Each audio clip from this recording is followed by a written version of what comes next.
Assalamualaikum warahmatullahi wabarakatuh, Sobat RH sekalian. Jumpa lagi kita di channel yang keren ini, Keren Cadas ya. Sekarang kita akan bahas mengenai Munarman. Ya, ini bukan hal yang patut ditertawakan karena Munarman disinggung-singgung oleh JPU soal hukuman mati. Allahu Akbar ya. Tanpa jelas kesalahannya apa, hanya hadir baiat, tapi dia bilang emang saya suruh ngebom atau suruh bunuh ya. Nah, coba kita lihat. Tapi sobat era sekalian, jangan lupa ya, datang ke OGI Channel, OGIE official, bukan channel, OGIE official. Nah, di situ ada lagu yang kami ciptakan berdua. Biasanya saya lebih dominan di syairnya. Dan terakhir lagu tentang berita bohong ya. Dan juga kunjungi Refli Harun Podcast karena ada tamu saya yaitu Ibu Nur Hayati Ali Assegaf. Beliau luar biasa, mantan anggota DPR dan sekarang menjadi visiting professor di Turki, Ankara ya, ibu kota Turki. Jadi ibu kota Turki itu Ankara, bukan Istanbul ya, jangan lupa ya. Nah, ini coba kita lihat ada berita dari Detik.com ya, mengatakan gini, sidang terorisme Munarman. Munarman cecar saksi, emang saya suruh ngebom dan bunuh orang. Coba kita bacakan ya. Tentu Munarman merasa jengkel ya, karena dianggap tentu saja dia merasa diperlakukan sangat-sangat tidak adil untuk hal yang dia merasa bahwa dia tidak melakukannya. Ya, pengeboman, pembunuhan dan lain sebagainya. Malah sebaliknya, yang melakukan pembunuhan malah sampai sekarang ditahan pun tidak, ya. Gitu. Oke, coba kita lihat ya. Jakarta, Munarman kembali emosional dalam persidangan perkara dugaan terorisme. Munarman memberondong saksi dengan beragam pertanyaan yang mengenai dakwaan yang ditujukan kepadanya. Saksi itu berinisial AR yang mengaku sebelumnya sebagai anggota Front Pembela Islam atau FPI, organisasi yang telah dilarang oleh pemerintah Indonesia. Awalnya Munarman menyebut kesaksian AR rekayasa. Sekarang saya fokus saja. Saya tinggalkan BAP karangan ini semua. Rekayasa ini semua, kata Munarman dalam persidangan yang berlangsung tertutup di Pengadilan Negeri Jakarta Timur PN Jaktim Rabu 2 Februari 2022. Bagus sekali angkanya ya, 2222 ya. Munarman lantas menanyakan perihal seminar yang berlangsung di Makassar pada 2015. Ketika dirinya disebut mengikuti baiat terhadap ISIS. Saat mencercar saksi itu suara Munarman meninggi. Adakah pada saat seminar itu saya menyuruh membunuh orang? Adakah saat seminar itu saya menyuruh mengebom? Cecar Munarman. Tidak ada, jawab saksi AR. Setelah Munarman bertanya mengenai rekonstruksi perkaranya di Polda Metro Jaya, sebab menurut Munarman saksi AR mengikuti rekonstruksi itu. Saya tanyakan saudara ya, ini jujur-jujuran aja ya, kita kesatria ya, kita ini laki-laki, orang beriman. Pertanggungjawabannya bukan cuma di dunia, tapi di akhirat nanti ya, pemimpin yang adil di padang mahsyar. Jangan lupa ya.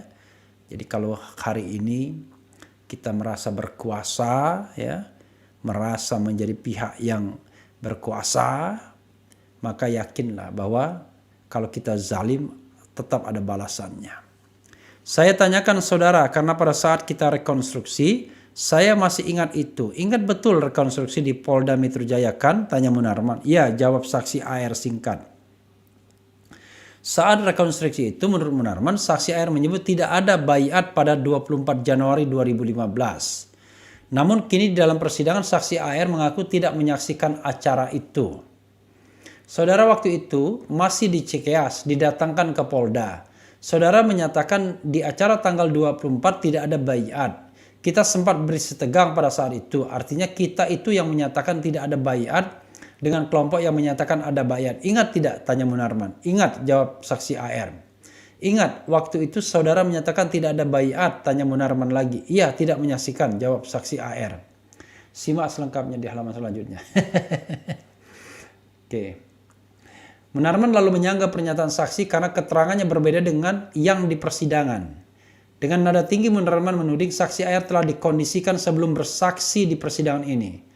Sekarang saudara bilang tidak menyaksikan. Waktu itu saudara ngotot, tanya Munarman.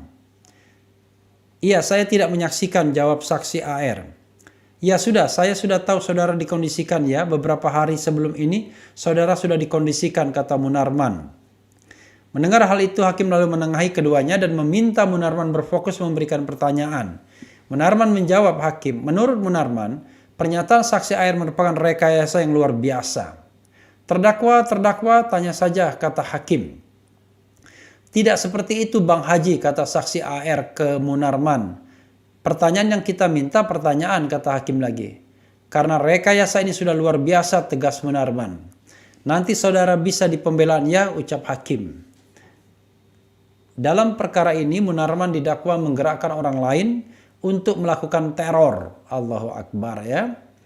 Munarman juga disebut jaksa telah berbaiat kepada pimpinan ISIS Abu Bakar al-Baghdadi.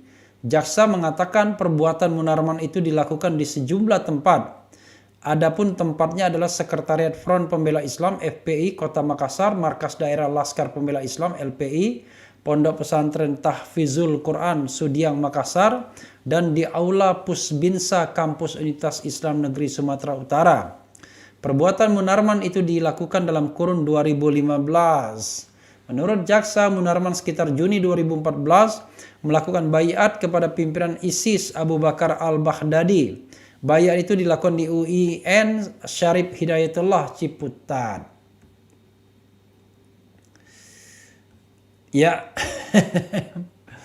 sobat era sekalian, coba kita lihat lagi ya versi lain dari ini ya, dari kompas.com. Keterangan saksi saat sidang berbeda dengan BAP. Munarman, ini rekayasa semua, kurang lebih sama ya. Oke, coba kita bacakan angle dari Kompas ya, tadi angle dari Detikcom. Memang sidang Munarman ini tidak seterbuka sidang Habib Rizik ya. Ini sidang yang katanya karena terorisme makanya harus tertutup. Padahal potensi berbahayanya nggak ada juga harusnya ya. Jakarta Kompas.com, sidang lanjutan perkara dugaan tindak pidana terorisme dengan terdakwa Munarman digelar di Pengadilan Negeri Jakarta Timur Rabu. Agenda sidang kali ini ialah pemeriksaan saksi dari Jaksa Penuntut Umum JPU. Dalam sidang, Munarman mencecar saksi berinisial AR yang merupakan mantan Laskar Front Pembela Islam FPI Makassar yang ikut dalam seminar berkedok baiat terhadap kelompok teroris ISIS pada 25 Januari 2015 lalu. Munarman mengungkit kejadian saat AR dihadirkan tim penyidik Polda Metro Jaya saat rekonstruksi. Kurang lebih sama ya sobat era sekalian. Ya, itu tadi ya. Jadi catatan Kompas dan catatan Detik kurang lebih sama ya. Soal keterangan yang berbeda. Waktu direkonstruksi mengatakan tidak ada baiat. Kemudian pada persidangan mengatakan bahwa tidak tahu ya. Tidak tahu. Jadi tidak memperkuat tapi tidak tahu. Karena kalau posisinya mengatakan tidak ada itu kan Ini kita bicara tentang kesaksian ya. Jadi kalau dia mengatakan gini, kalau kita mengatakan melihat sesuatu hal itu kan ada tiga kemungkinan. Kita mengatakan kita melihat ya, kita melihat tidak, atau kita tidak tahu. Tiga kemungkinannya. Nah, kalau dia mengatakan misalnya di dalam rekonstruksi mengatakan dia tidak melihat, ya melihat dan tidak ada, maka itu menguntungkan Munarman. Tapi kalau dia mengatakan melihat dan ada, itu merugikan Munarman. Kalau dia kemudian mengatakan tidak tahu, nah kalau dia mengatakan tidak tahu sementara dia tahu dan tidak ada, maka itu merugikan Munarman juga. Jadi dalam hal ini potensi Munarman dirugikan dengan kesaksian ini 2. Ya, tapi kita tidak tahu ya bagaimana. Sahabat daerah sekalian, ya, ada sidang-sidang yang kalau kita ikuti rasanya gimana gitu ya. Tapi kita tidak bisa ngomong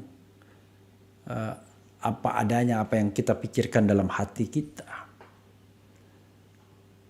Walaupun kita merasa bahwa kok begini penegakan hukumnya.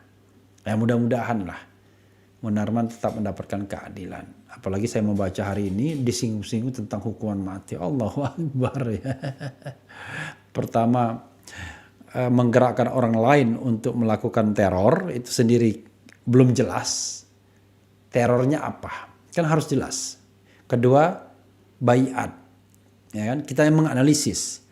Kalau baiat sedang dipertentangkan ada atau tidak ada, ya.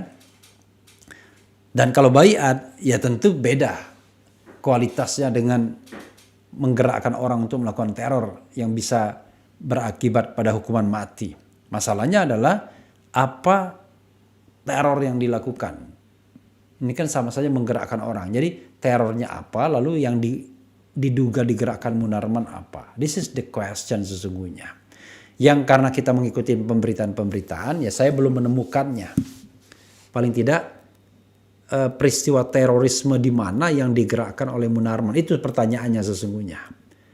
Peristiwa terorisme mana yang digerakkan Munarman yang menimbulkan korban jiwa. Misalnya begitu. Jadi ada fakta yang harus kita peroleh untuk membuat dakwaan yang kerasnya minta ampun, kan kira-kira begitu. Ini kan dakwaan keras jadinya sampai ujungnya bisa sampai tuntutan hukuman mati misalnya. Ini kan nggak main-main namanya. Coba kita lihat dan kita bacakan Sobat Era terkait dengan hal ini ya. Bagaimana komentar Sobat Era sekalian. Karena yang agak susah kita adalah kalau persidangan itu bersifat faktual. Nah, kita hanya bisa menganalisis fakta-fakta yang berkembang di persidangan. Ya, tentu atas nama kebebasan juga, ya, bagian dari kebebasan kita untuk berpendapat, menyampaikan pendapat baik secara lisan maupun tulisan. Oke, coba kita lihat, ya, apa yang disampaikan oleh Sobat RH dalam konteks ini ya. Oke. Dari Mina Muslimawati, teroris sesungguhnya adalah elit-elit politik yang haus dan gila kekuasaan dan jabatan. Siapapun yang menghalangi mereka difitnah teroris, efek Malik teriak maling. Kemudian Indonesia negara hukum, terserah penegak hukum yang mana mau dijerat, mana yang dilewati aja. Dasar rezim Parno, ya Allah selamatkan Munarman untuk semua aktivis-aktivis Islam. Jangan gentar dengan fitnah yang dilancarkan mereka. Wallahu alam ya. Kita berbangsa dan bernegara harusnya memang penegakan hukum sebaik-baiknya ya. Dan kita berharap bahwa memang ada keadilan bagi siapapun termasuk Munarman. Ada dugaan kuat karena Munarman sebagai pengacara banyak tahu tentang kematian 6 laskar FPI. Ada kesan menghindar dari Munarman. Mikir. Allahu alam, wallahu alam bisawab ya. Entah harus berkomentar apa bang, soalnya bingung. Peradilan HAM Munarman dipaksakan dan kental rekayasa. Salam 0%. Jika berkaitan dengan FPI langsung disikat. Oh, ini ada yang membuang. Kemudian berapa banyak anak-anak yang mati di vaksin? Siapa yang bertanggung jawab? Radikal, teroris, kadrun, mau sampai kapan akan damai? Salam 0%. Subhanallah, miris. Kenapa hukum di negeri seperti ini? Kita menentang keras aksi dan tindakan terorisme, tapi janganlah orang-orang yang tidak bersalah dibidik dengan pasal-pasal yang mengerikan ini. Allahu Akbar ya. Astaghfirullahalazim ya. Ini hanya konyol, semua ini hanya kekuasaan yang membabi buta, abal-abal dakwaannya. Kemudian Apa kabar anak Pak Lurah? Kasus anak Lurah nih kok diam saja? Bang RH, jangan dibaca komen saya karena semuanya fakta dan data. Allahu Akbar. Salam 0%, sepertinya hukum di negara ini hanya milik sekelompok orang yang punya kuasa saja. Jika hal ini terus saja berlangsung sungguh memprihatinkan.